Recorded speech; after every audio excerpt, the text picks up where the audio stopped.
We are City of Five Nations podcast. I'm Daniel Shaughnessy, and what a great day it is here in the City of Five Nations. And it's about to get even greater as we welcome special guests today from our police department. This is Police Positive, as we want to help people understand, all of us, to understand one another a little bit better. And it was the idea and the brain thrust of Major Rod, I call him. Hey, Rod, come on in. Rod Taylor. Hello. Who is the Deputy Chief of Police for our Shawnee Police Department. Rod, tell us about your job in trying to recruit officers and officer candidates for the Shawnee Police Department. Okay, thanks for having us, Daniel. We're constantly looking for qualified new recruits to fill the position of police officer. And as you know, nationwide, it's been a struggle this past year getting good quality candidates to be interested in serving as a police officer. And so we're competing against the other agencies just like they're competing against us, and we're all trying to get the best quality candidate. And thankfully, we've been able to find several locally qualified candidates, which makes us even happier. Well, Rod, first of all, to become a police officer, it's not an easy thing to do. You have to be 21 years of age or older, but it's not necessarily a hard thing to do. And if you have motivation to become a police officer, it's something that any of us, all of us, really have the capabilities to do. And there is a competitive pay scale. Talk a little bit about the pay scale for police officers, Rod. Yes, they enter making about $17 an hour, and those steps go up quickly within the first couple of years.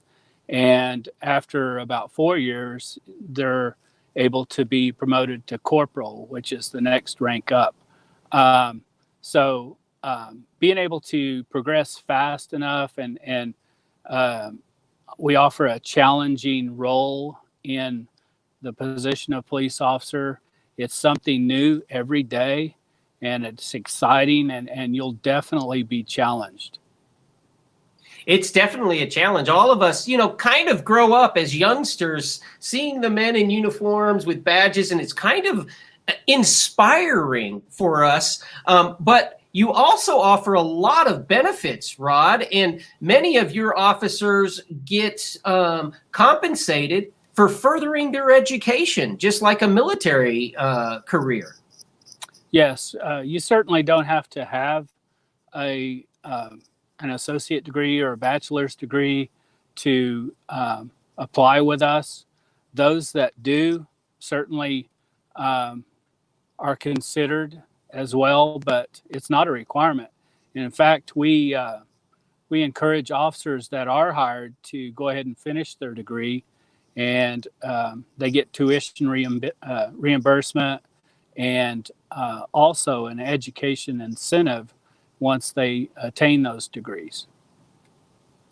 Well, and also things like holiday pay, vacation, sick leave, all of the types of benefits, medical benefits that make a job a lifetime or a career you can find in law enforcement. And Rod, I'm going to let you go for just a moment because I want to pull up Officer Derek Price and talk with him.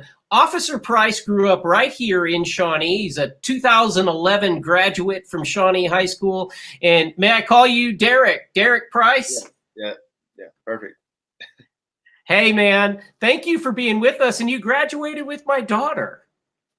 Yes, sir. 9 years ago? Doesn't it seem like yesterday? I mean, I sat across the table from my lovely daughter just yesterday or last night, and I was just wondering how blessed we were, but yet the years really do go by. Yeah, it's definitely scary. So, Derek, when was it that you, when the idea birthed within you and you decided to pursue a career in law enforcement? How did that happen? So like you said, I mean, being a young boy, everybody wants to be a police officer. Then that kind of faded away as the years went on. But fast forward, at OU, I was taking criminology classes and criminal justice classes, and I majored in criminology. And I was just trying to figure out a career where I can actually apply my degree, and law enforcement fit that perfectly. Well, growing up, what was your physical fitness like, Derek? Was that something that you thought might hinder you or help you? And do you like the physical aspects of the job of being a police officer? Can you talk a little bit about that? Oh yeah, so growing up, I played basketball a ton, and I was always the smaller type of guy, But going through all the training, the defensive tactics and stuff, you definitely have to be pretty fit, or you get washed out, because they push you to your max.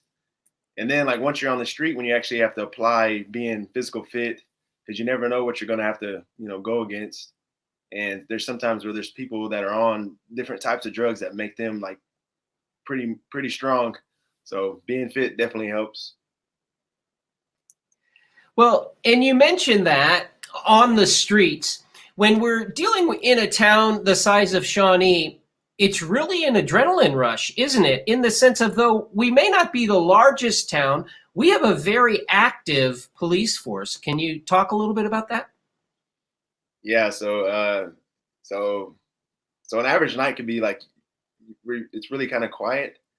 And then, so just for like example, the other day I went from being out of hospital talking to a guy to 30 seconds later, there's 50 cops in Shawnee on a pursuit, So yeah, it can go from 0 to 1,000 like really fast, even in a small town like this.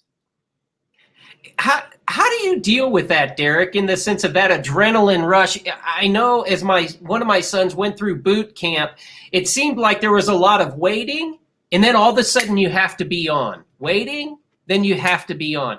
How do you deal with that individually, Derek?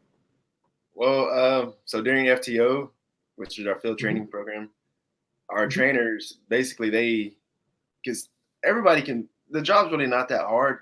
The hardest part is like how your body and how you react to when your adrenaline's pumping out the roof. So during that training process, they force us, which is good, but they force us in those situations where we have to think on our feet and all that kind of stuff. And they watch us closely how we react. So with their help, we're able to get through it. Well, I've heard so many wonderful things about you, Officer Price, from your superior officers already. I'm going to let you go for a second. I'm going to bring you back with Major Taylor in just a second. And I'd like to ask Chrissy to join us, if we could, Chrissy Brown. And we asked Chrissy to be with us and join us all through this series because Chrissy runs the dispatch in Shawnee. What's an average day like in the dispatch office? So many people hitting 911, Chrissy. Oh, it's pretty similar to the scenario that Derek gave you, because you can be a little slower, when everybody's asleep, before everybody's fully awake. And then you get a lunch hour when everybody's out. That's when traffic accidents happen. That's when, people wake up not feeling well. Whatever the situation is, we tend to pick up as more people wake up and go on about their regular day. Well, in talking with Officer Price about one moment at the hospital talking to somebody, 30 seconds later in their car and in a high-speed pursuit, you in the dispatch office are kind of like hand holders with the police officers, but also with those who are in trouble. How do you manage that, being that central link in this communication? As far as all of that goes, a lot of it is training. We're like the officers. We continuously train. A good scenario would be a pursuit where you have several officers on this one call. Well, the rest of the world keeps going, so we're still having those medical calls, those fire calls, and we're still trying to keep up with whoever's in pursuit, plus get their resources. And our whole game plan, while the officers or other responders are doing what they're doing, we want to be ahead of the game and call the resources ahead of time and have, you know, surrounding jurisdictions, we get a hold of them. We want them to know what's coming into their town or know, hey, we need your help. This is what's happening. So our game plan is really to be kind of the right-hand man for the patrol officers. We want to be ahead of the game. Well, you definitely, I know, have led an office that has received awards for how well you do your job. And as we bring everybody back, we wanted to paint the picture for you here in the beginning of this series of the team effort that it takes. It takes personnel at the top of the ladder, it takes personnel on the streets, and it takes personnel in between to really keep our community safe. And the neat thing about the point of this podcast is that we're all human. Each and every one of us are just trying to do jobs that we do throughout the day, and being a police officer is a job with a lot of rewards and a lot of potential. Rod, there are many people who grow up early in their life and they want to be a police officer, but then somehow it fades away. Why do you think that is, and that we just don't have the recruit numbers that we would like to see? Well, I think it's a number of different reasons for that, but certainly the economy and there are so many unknown factors about to the general public about how to become a police officer, and that's what we want to do. Is we want to educate the public better on about all the unknown things about the whole application process. And we certainly encourage those who are interested to do a ride along with an officer. If you see an officer, feel free to talk to them about how to become an officer and what you need to do. And they would certainly be more than happy to help you out. Derek, as you pursued your career in at the university level in criminal justice, you say that you wanted to pursue something that continued your education, but you have friends and you now have friends on the force. What are some of the different reasons that people become police officers? So there's several. Some people do that because they want to, help people, which is one of the main reasons. So helping others and wanting a career that's not going to be the same, a career that you're not going to be in the office 24/7. You get to patrol the whole city, not just in one building. That's a great part of it. And just like I said, other personal reasons. Sure. And Chrissy, you being around the station and within dispatch and really having communications, what are police officers like? Well, that's an excellent question.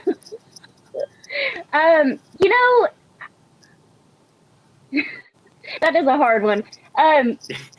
They sometimes we can tell how they feel on the radio. There are times that we absolutely can tell by their tone on the way that they feel. And, one of the things that we really try to remember is they're face to face with we don't know what. That we don't know really what is going on right in their face, what they're dealing with. We only know a part of the puzzle, and I know that it's very easy to on day-to-day life get your feelings hurt when somebody snaps at you, but in this situation you take it and you continue going because we know it's not personal, we know it's the situation, and we continue moving forward. I can tell you I've worked at 2 agencies within my dispatch career, and I love bragging about these guys because I know they're professional and I know that they sincerely care about the city of Shawnee. And talking in that vein, Rod, when you and I sat down with Chief and we were talking about a number of other things, and you kind of conceptualized what we're going to do over the next 8 shows, the caring that you have for this community was so evident and really just pierced my heart. Talk a little bit about being the deputy chief and what our community means to you. Well, I didn't grow up here, but I grew up in Seminole, which is not far away, and I spent 9 years in the Navy, and my wife had the choice of anywhere to go after we left the Navy, and she chose Shawnee, Oklahoma. So I've been here since 1990, and we've called this home, and our children grew up here in Shawnee, and so my wife and I both have a strong connection with Shawnee, and we certainly have staked our careers and lives in the community, and we just we want to see it become even better than it is now. Well, one of the things that you told me about Officer Price is if you could clone Officer Price, you would do that and create an entire force. And so, Yes. Derek, you grew up here in Shawnee. Tell us a little bit about your roots in the community. I just felt like, I mean, it feels like home. I grew up on the south side of Shawnee, which is not particularly the best part of Shawnee, but I grew up there, and I don't know, seems like home to me. So. And you have a sister, and you were raised by your mother? Yeah. I was raised in a single parent household, just me and my mom and my sister, and I also stayed with my grandma from time to time as well. So. Do they get shout outs? Can't we? I mean, you're such a good kid. I know they want to hear their names. And you don't have to. It's cool. Thank you, family. I love it. And, I want to dispute that. You said, maybe not the best part of Shawnee. I think I ride my bike all around Shawnee. And where you grew up is one of the favorite aspects, I think, of our town. It has history and wonderful, wonderful people all throughout, and real neighborhoods throughout. What are some of the good memories that you have about growing up, Derek, here in town? Well, it's kind of like the same thing what you just said. So there's a creek that runs through Shawnee, and it's not, I probably shouldn't have been down there, but we were fishing there constantly as a kid. And like I said, I rode my bikes downtown all over Shawnee as well. So that's my memories with Shawnee.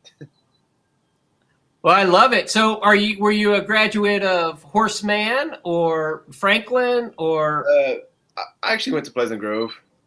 Pleasant Grove? Yeah. Cool. Scott Roper wasn't out there at that time, though. It was a different principal, wasn't it? Yeah. That was a long time ago. Oh my gosh. Yeah, I think it was Miss Burton, maybe. Yeah, that makes sense. Well, I remember my elementary principal. His name was Mr. Dowdell, and I was a Will Rogers Roper. Oh yeah. I didn't have to run against Pleasant Grove. I did go to Will Rogers for a few months, so. All right, that's good. Well, I moved here in the 6th grade, so mine was counted in months too. But oh well. Christina, now where did you grow up? I'm not even sure, Chrissy. Bethel Acres. Wow. So you're a hometown girl too. Yes. I moved away, long enough to go opposite of Derek. I went to OSU and came back, and this is where my roots were, and this is where home is. So I love Shawnee. I really enjoy it here. Were you saying like OSU is the opposite of OU? Something like that? I was like Pistol Pete front hand here. You were north and south and going all different directions, huh? Yeah. See, I'm the same way with that. I don't think that's opposite. I think that we create those barriers too easy. I think that look at how cool both of you are. That's what I say. Okay. And we work well together. We work so well together. Well, and that's part of what we want to show is that, you know what, it's just like a family. Rod, how many employees does the police department have, and how hard have you guys worked to try to make the environment the best that it can be, one of the best in the state? Yeah, we have about 90 employees. We currently have 68 officers, and we continue to look for new qualified candidates. So we have open positions as far as officers and dispatch as well, and we just look forward to those candidates applying. I think it's an exciting time an opportunity for those that really don't know a whole lot about it and are kind of on the fence about whether to apply or not. Now is the perfect opportunity. Well, and Derek, a lot of times, and I think people have a little bit of fear of the unknown in any new job opportunity, but especially in today's climate, we see so many negative things if we're just looking at a box on our screen rather than talking to you guys on the street and trying to laugh. But what was your perception of being a police officer when you came in? And now that you've lived it, what is really different than the perception that you had? So my perception was we just take people to jail constantly, but no, a lot of it is, I mean, we wear, so some days I can be a dad to some kids, and I'm only 26 and I don't have any kids yet, but there's like 15-year-olds that I'm like being a parent to.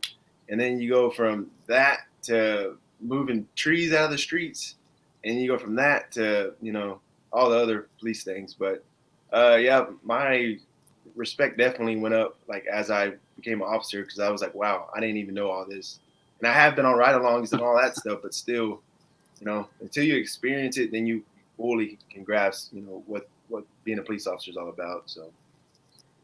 So Chrissy, you talked about police officers and kind of knowing their moods by their tones. You had a question, I think, for Officer Price. Talk about that a little bit.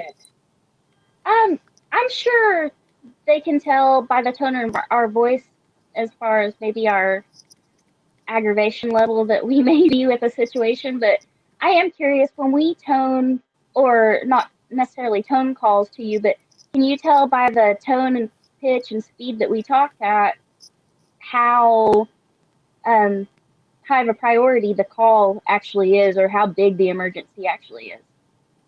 Yeah, for sure. So just like a normal call, they would just say, they get on the radio and say 77 or headquarters 77. It's just calm, just like that. But if it's something like in progress, like something that's dangerous, they would just say 77 or headquarters 77. I need you to respond to blah, blah, blah, whatever it is. And like we can all hear the, you know, the voice getting higher or whatever, just like ours do when we're amped up. And so, yeah, we can definitely tell. And we can tell when they're mad at us too. Hey, Rod, you know, in every position, there's good days and there's bad days. What's a good day for the Shawnee Police Department, and what's a bad day? Well, a good day is when everything's going smooth. There are no accidents, there's no arrests, and the officers have just all the time in the world to make those one-on-one contacts as needed and be visible in the neighborhoods and the business areas. That's a perfect day.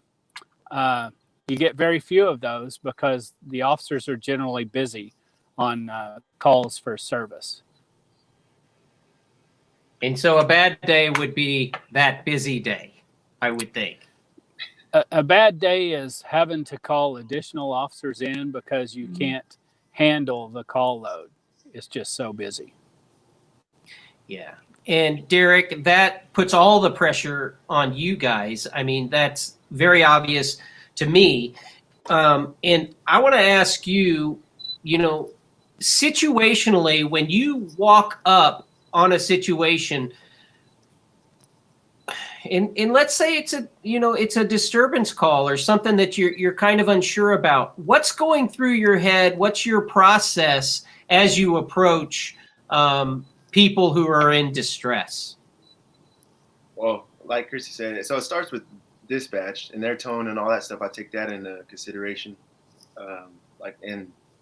So then rehearsing like several different scenarios helps out a lot. Playing the worst scenario possible and what you're going to do, what would you do, where would you go, and all that kind of stuff. But yeah, just figuring all that out. But also it helps because it's not like you're not going to that call by yourself. Everybody that's available, they're all going to the same thing. Even if they're not dispatched, they're going to it. So you're not by yourself ever. So pretty nice. Well, and Chrissy, I think that it would be nice for all of us if we were able to be, if we were on site to be supportive of police officers as they arrive. Yes. the more the merrier sometimes. Well, a situation a lot of times is just onlookers not being able to, be identified as where everybody stands, Rod. And as a community, I would feel that it's very important that maybe all of us, allow the police officers to know that we support them upon arrival. Yes. I'm sure several of the officers have received citizens assistance during times of need, and it amazes me at how well our community supports our police officers. And I guarantee you, if an officer is struggling and needs some help, our community is going to be there to support them in any way they can, whether it's dialing for 911 for additional officers or whatever his need is or her need. I'm really thankful for our community and how well they support us. Well, Derek, with that being said, what is your favorite part about being a Shawnee Police Department or police officer, and what would you share with other people with similar backgrounds to your own about fulfilling a dream of becoming a police officer? My favorite part is helping people in need. That's the rewarding part of the job for sure. And what I would tell other people, just apply. Don't wait too long, and don't give up if you don't get it the first try. Because I applied to Shawnee 3 times and finally got it. So just don't give up. And if you're interested, come here. We have a ton of opportunities. We stay pretty busy. Like I said, on the calls, you're not going to be by yourself. The brotherhood's pretty strong. And yeah, it's awesome. And Chrissy, what about your department in dispatch? What do you like the most about dispatch, and why or how would you encourage someone to apply? It's like Derek said, there are so many rewarding parts of the career, and my dispatchers help in saving lives every day. And, I try to make sure that they get recognized for that. I will always try my best to make sure that they get the recognition that they deserve. But the absolute best part of this job is that every day's a new day. There's nothing the same. You grow you may have a citizen call every day, and they don't necessarily need anything. They're just calling for something little, that you get attached to them, and then you might not hear from them for a few days, and you start wondering about them and, concerned about them. But every day is a new day, and I love that I can plan to come here, but I don't know what challenges I'm going to face. I love the constant going. I think that a lot of people could relate to that. And Derek, you touched upon something earlier, and something that you said. How rewarding is it? And do you have many of those young men or young ladies or other adults who you run into when you're on your beat, I guess that's what you call it, or you're on the streets, that you get to help? I would think that that's very rewarding. And are there a lot of those out there? Yeah, that can happen every day in like every different types of situations. So for example, like domestic violence stuff, and we can arrest the aggressor, whoever that is. You're helping that person who's in need, with the sense of safety and all that type of thing, or type of deal. So that's pretty rewarding. Yes, for sure. Well, Chrissy and Patrolman Price, we're going to let you two go. And I want to thank you very much for taking your time out of your busy days, and maybe even a day off, Derek. But thank you very much for your time. And we will see you guys later. Officer, thank you. Major Taylor, man, you want local recruits. Tell us some of the benefits of being a police officer. As we talked about it, it certainly may start as something as a stepping stone, but so many turn it into a career that there's got to be a lot of wonderful benefits to being a police officer. There are the normal benefits that most companies have, We also have such as healthcare and education, but specifically what we differ in as far as other agencies, I would say one of those would be we offer a firearms incentive, and we provide ammunition for those officers to become more proficient in firearms. So the better they're able to perform in firearms testing, the more they get paid, along with those educational incentives. So we have other benefits, and I would need to look at my list to describe all of those. Because you don't have to. Yeah, we have. You don't have to, man. List. Yeah, there really is. Even things like car allotments and things. But we're going to have 8 days together, you and I, Rod, and we're going to introduce new officers each and every day, along with the chief. Will the chief join us at some point? I'm hoping he will. Well, so we get to meet a lot of wonderful people who are putting their lives on the line every day to try to help our community. Yes, we will. Hey, Major Rod Taylor, thank you for your time, and I look forward to talking with you and Chrissy again tomorrow, and we will introduce another officer in our second episode. Have a great day. All right, bye-bye. We are City of Five Nations podcast. I'm Daniel Shaughnessy. We had Officer Derek Price with us today, and what a wonderful young man that is. Grew up right here in Shawnee, had to apply a few times to get onto the police force, and now he is one of the stellar police officers that we have here in the City of Five Nations. If you've ever thought about being a police officer, that is a dream that can come true for you here in our local area. And the Shawnee Police Department is definitely a career with the pay scales and the benefits that are offered. There are a lot of wonderful people in that roughly 100 employee base through the Shawnee Police Department. Thank you as well to Chrissy Brown. Chrissy will be with us as dispatch is involved in just about every call that the police officers go on. So we're going to be fortunate to have Chrissy with us all week long as well.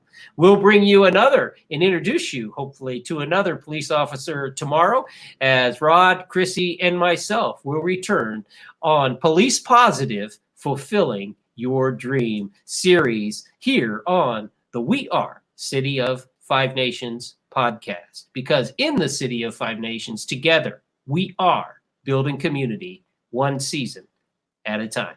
We'll see you guys.